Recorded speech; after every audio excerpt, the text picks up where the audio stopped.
Жас қызбын, тұрмыс құрмаған. Но ұялшақпын қатты. Содан үйден шыға қоймаймын, құрбыларымда аз. Дайвинчик арқылы бір жігітпен сөйлесіп жүрдік, әңгімесі бәрі тәп-тәуір. Тіпті түрі де сымбатты, спортсмен, харизматичный еді. Шетелде жұмыс жасаймын деп кездесуден қашып жүрді.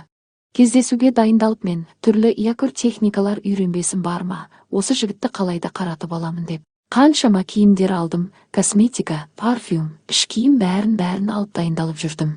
Салонға жиі бардым. Енді кездесер күні әзер дегенде кездесетін болдық. Соска чикса болып шықтым, машиная, сочная болып. Далада 2 сағат отырдым. Бір кезде келдің ба деп звондасам, отырғаныма 1,5 сағат болды ғой дейді. Кәні? Деп менде айналама қарап іздеп жүрсем, шоқ болдым енді, капец. Ожидание реальность болды ғой.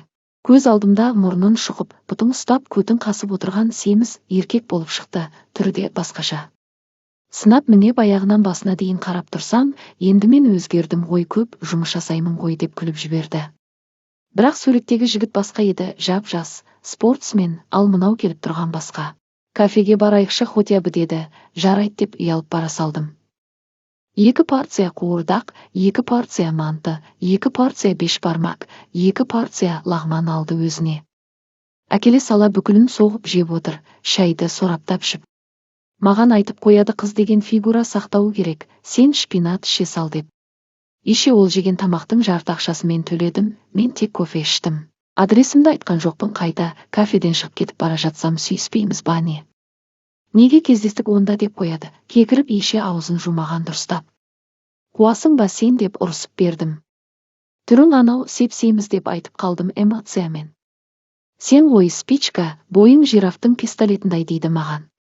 Деп айтып жатсам, телефонын алып камера қосып мені түсіріп жатыр. Мынау мені кафеге апарып ақшамды шашты, мені борсық деп тұр деп түсіріп жатыр. Алды артыма қарамай жүре бердім дәлше. Үйге барып блокқа тығайын деп жатсам, сені жақсы иманды қыз деп ойлап едім, сен де бұзылған қыз екенсің, түрге қарайтын ойлағанын тек ақша Аллаға тапсырдым, сенің де балаларын болар алдына келер, сол ішкен кофен желкеннен шықсын деп жазып жіберіпті. Мә, шоқпын ғой, блоктап тастадым бүкіл жерден.